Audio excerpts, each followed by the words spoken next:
There's no way that you can be going around your everyday life. This anniversary is really difficult enough, especially with the lack of progress in terms of any sort of achieving justice, lack of progress in terms of any sort of investigation, feeling that impunity is still the name of the game here, and then to physically and visibly be reminded once again of that terrible day by seeing part of the North Silos um, fall around this 2-year anniversary. There's no way that anyone feels anything other than anger, and to a certain degree helplessness that, on the contrary, this regime that had caused this tragedy 2 years ago continues to do the same with the mental and the physical health of the Lebanese. Yeah.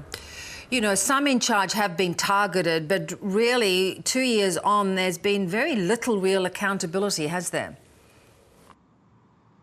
Absolutely. What Judge Tariq Bitar, who was leading the investigation, and it still is technically leading the investigation, what he was able to do in terms of indicting several security figures, several ministers, was something that was unprecedented in terms of a road to justice for the Lebanese.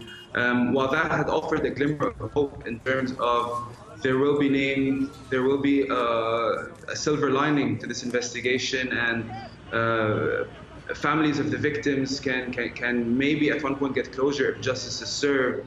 But since then, we've seen, as expected, political interference from all walks and all spectrums of the Lebanese political scene to ensure that justice isn't served, and that at the end of the day, this is just yet another investigation or another memory that the Lebanese are expected to just forget and move on, as we've seen time and time again in terms of our history. Yeah.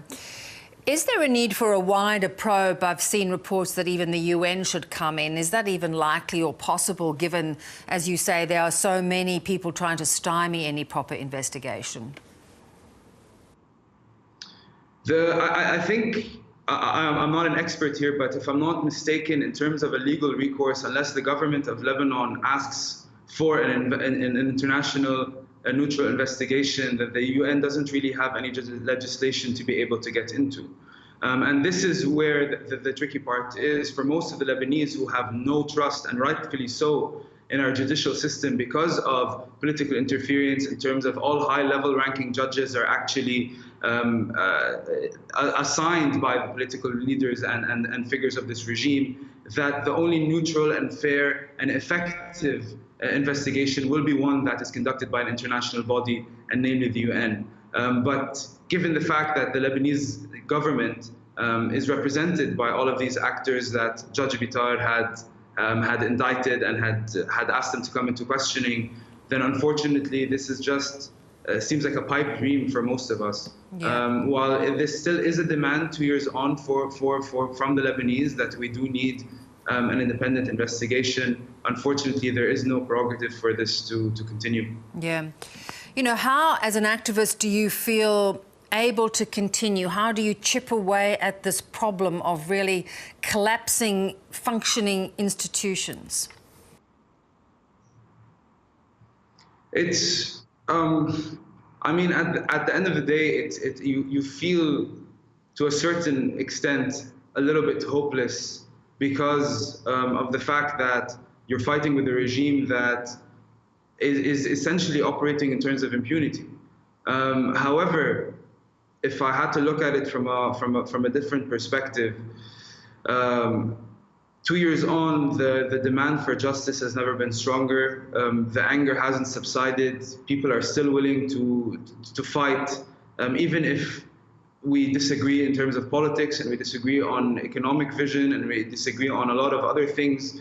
Most of the Lebanese are united that what had happened is something that shouldn't have happened in the first place, that everyone in Beirut who was there on that day was in fact a survivor, and it could have been any of us who was murdered by this gross negligence and by this event. A couple of months ago, we had our elections. We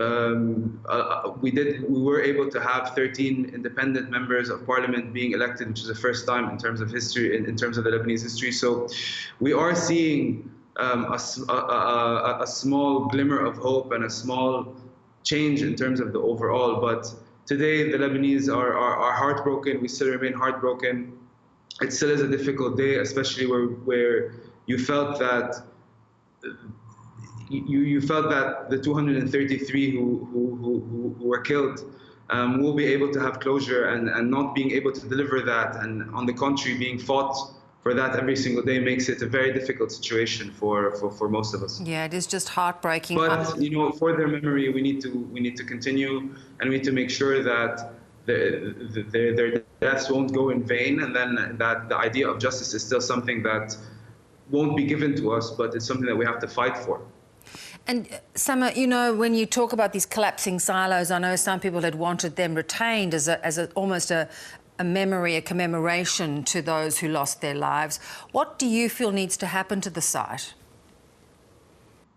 I fully agree with that. I mean, before we get to the idea of commemoration, we talked right now about an international investigation, and this is still an open crime scene. It's not time yet for commemoration, and it's not time for it becoming a memorial. I think that's extremely important. But before that, this is what's being aimed to do is eradicating the memory of an active crime scene that should have been the case. And then on the level of the memorial as well, it's very important to know that the silos protected an entire city. At the same time, they were able to shield from the complete destruction that the ammonium nitrate would have caused if they didn't exist. So it is important that this is not just destroyed. They redevelop the area and they just say, forget about it.